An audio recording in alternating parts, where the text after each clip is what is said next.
Hello दोस्तों, math magician online class में आपका स्वागत है। आज फिर एक नए वीडियो में एक नए सवाल के साथ आपके लिए हाजिर हूँ दोस्तों। और सवाल जो है प्रश्नावली 13.1 का ही है।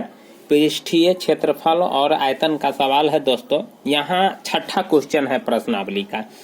कहता है दवा का एक कैप्सूल एक बेलन के आकार का है। आप देख रहे होंगे दोस्तों, मैं पिक्चर भी बनाया हुआ हूँ कैप्सूल का। बेलन के आकार का है जिसके दोनों सिरा पर एक एक अर्धगोला लगा हुआ है। ये जो आप देख रहे हैं दोस्तों, ये वाला भाग, इसी को कहते हैं अर्धगोला।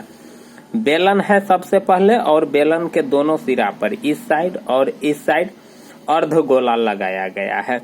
पूरे कैप्सूल की लंबाई 14 mm मतलब 14 मिलीमीटर है और उसका व्यास दोस्तों 5 मिलीमीटर दिया हुआ है। तो इसका पृष्ठीय क्षेत्रफल ज्ञात करना है दोस्तों, क्योंकि क्वेश्चन भी वही है, पृष्ठीय क्षेत्रफल और आयतन का क्वेश्चन है। तो दोस्तों अभी मैं पृष्ठीय क्षेत्रफल का ही कुछ सवाल सब आपको बना करके दिखाता हूँ। प्रश्नावली 13.1 का लगभग में मैंने टोटल क्वेश्चन आपको बता दिया हूँ और आज मैं छठा क्वेश्चन आज के वीडियो में बता रहा हूँ दोस्तों। तो इसके बाद मैं अब आयतन का क्वेश्चन सब बताऊंगा। तो दोस्तों इसके लिए चैनल को जरूर सब्सक्राइब कर लीजिएगा, लाइक कीजिएगा, कमेंट कीजिएगा दोस्तों। तो सबसे पहले मैं यह बताता हूं कि इस कैप्सूल का पृष्ठीय क्षेत्रफल आप कैसे निकालेंगे। तो दोस्तों कैप्सूल का पृष्ठीय क्षेत्रफल निकालने का एक फार्मूला होता है, वह आज मैं आप लोगों को बता देता हूं कि डायरेक्ट फार्मूला से भी निकाल सकते हैं। कैप्सूल का पृष्ठीय क्षेत्रफल, कैप्सूल का पृष्ठीय क्षेत्रफल होता है दोस्तों वक्र पृष्ठ का क्षेत्रफल, या पृष्ठीय क्षेत्रफल होता है 2πrl।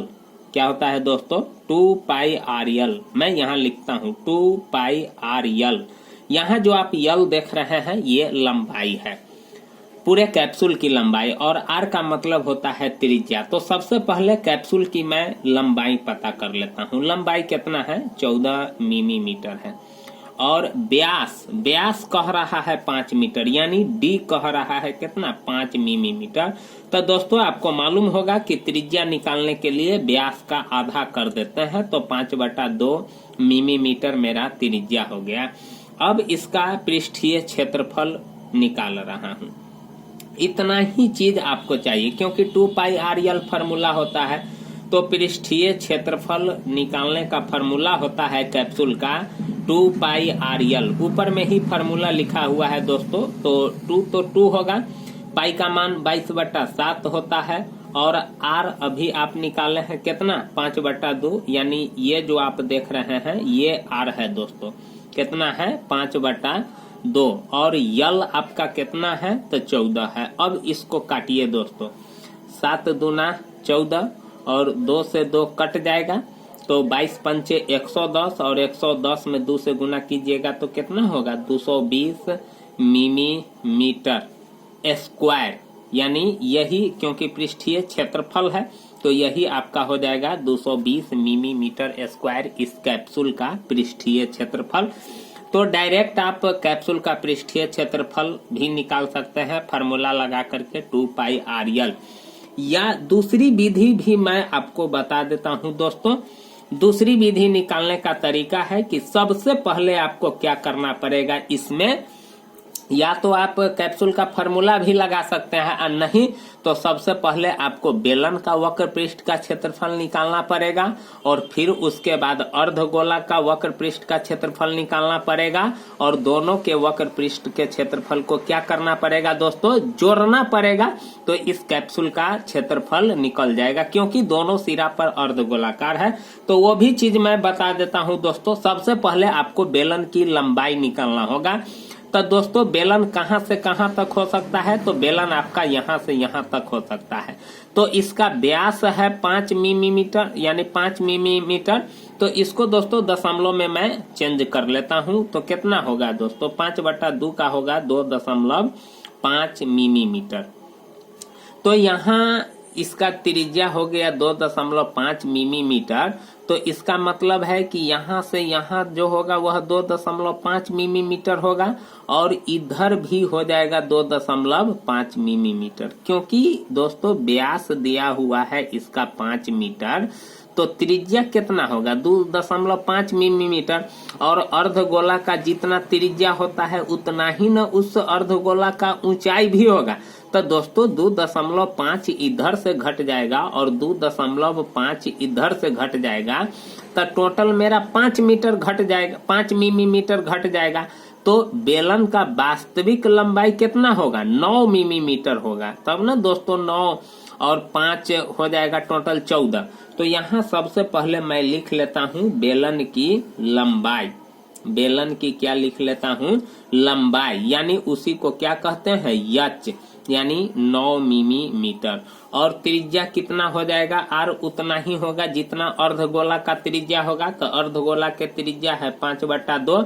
अब इसका भी वक्र पृष्ठ का क्षेत्रफल निकाल लेता हूँ दोस्तों, बेलन का भी वक्र पृष्ठ का क्षेत्रफल निकालता हूँ। थोड़ा इसको ऊपर करता हूँ, वक्र पृष्ठ का क्षेत्रफल बेलन का भी निकाल लेता हूँ। तो बेलन का वक्र पृष्ठ का क्षेत्रफल होता है दोस्तों 2πr(h), क्या होता है 2πr(h). तो यहाँ अब मैं आपको बना करके दिखाता हूँ। 2π का मान होता है 22/7 और h आपका यानी r कितना है आपका यानी 5/2। चलिए ठीक है दोस्तों 5/2, और h मतलब लंबाई कितना है आपका 9। अब इसको क्या करता हूँ दोस्तों काट देता हूँ। चलिए 2 से 2 कट गया, 7 से तो अब कटने वाला है नहीं, तो इसको गुना कर देता हूँ। 22 पंचे 110 और 11 9 हो जाएगा 99, 990/7 मिलीमीटर स्क्वायर। ये मैंने बेलन का वक्र पृष्ठ का क्षेत्रफल निकाल लिया।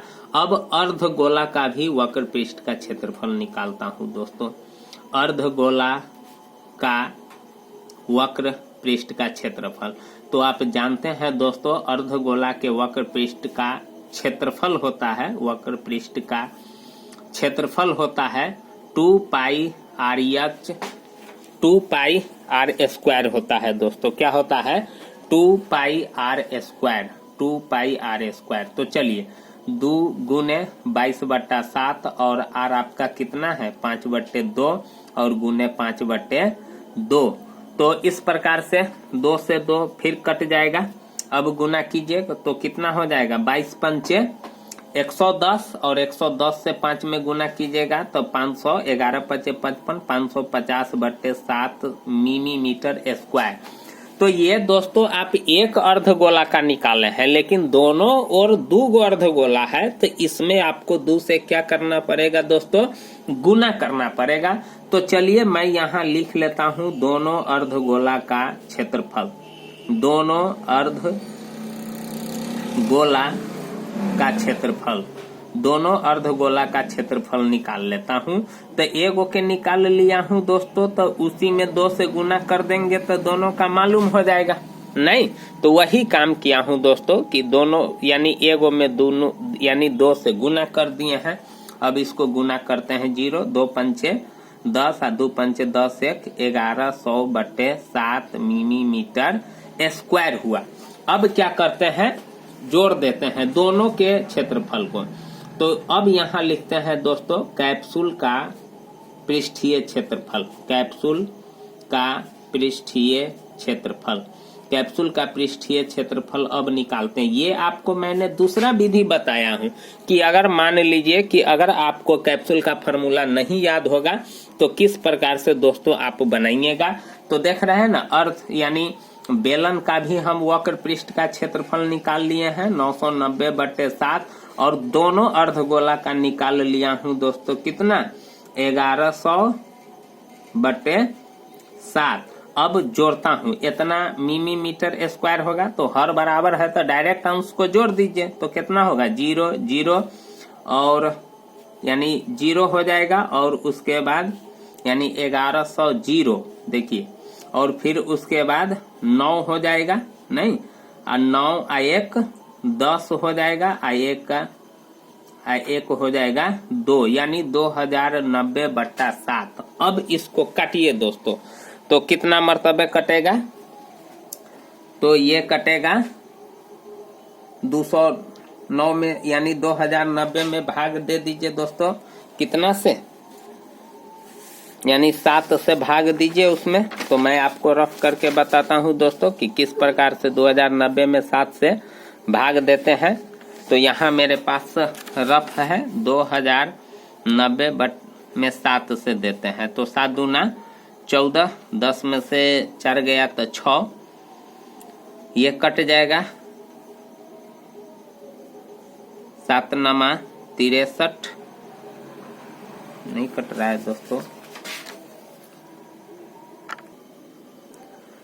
दोस्तों नहीं कटने का कारण था कि यहाँ जो मैंने गुना किया था ना, तो इस 2 को छोड़ दिया था, तो यहाँ भी गुना करना पड़ेगा। 2 सत्ते हो जाएगा आपका यहाँ 14। यहाँ मिस्टेक हो गया था दोस्तों, मैंने देखा था कि कहाँ पर मिस्टेक हो गया था, आंसर क्यों नहीं आया था, क्योंकि देखे थे कि फार्मूला से मैंने लगाया तो 220 मिलीमीटर स्क्वायर आ रहा है।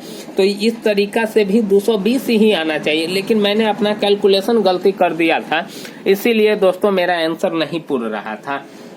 तो सबसे पहले यानी गुना करेंगे तो 550/14 होगा, 7 दूना 14। अब दोस्तों यहाँ 14 से गुना करना पड़ेगा, तो कितना हो जाएगा, 2 सत्ते 14, यानी मेरा सही आंसर होगा 550/7 मिलीमीटर स्क्वायर। तो दोस्तों अब यहाँ हमको 550 ही जोड़ना पड़ेगा, तो इसको मैं काट देता हूँ दोस्तों, नहीं तो आपको थोड़ा परेशानी होगी। मैं यहाँ लिखता हूँ दोस्तों, देखिए 990 मेरा बेलन का वक्र पृष्ठ का क्षेत्रफल आया था और दोनों अर्धगोला का आया था 550/7। अब इसको क्या करता हूँ दोस्तों, जोड़ देता हूँ।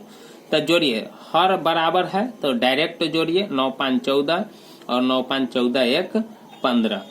अब आपका आंसर 7 दूना 14, 7 दूना 14 और 0 यानी 220 मिलीमीटर स्क्वायर। इस प्रकार से दोस्तों आपका आंसर आ गया है। तो या तो आप फार्मूला का यूज करके बनाइए, और नहीं तो आप बेलन का वक्र पृष्ठ का क्षेत्रफल निकालिए और फिर उसके बाद अर्धगोला का एगो का निकालिए और उसी में 2 से गुना कीजिएगा तो दोनों का निकालिए, और फिर उसके बाद बेलन का वक्र पृष्ठ का क्षेत्रफल और जो दोनों अर्धगोला का वक्र पृष्ठ का क्षेत्रफल, दोनों को जोड़ करके तब फिर आपका इस कैप्सूल का पृष्ठीय क्षेत्रफल निकल जाता है। तो दोस्तों अगर आपको और आसानी से समझना है तो फार्मूला याद रखना होगा। कैप्सूल का पृष्ठीय क्षेत्रफल होता है 2πr/l।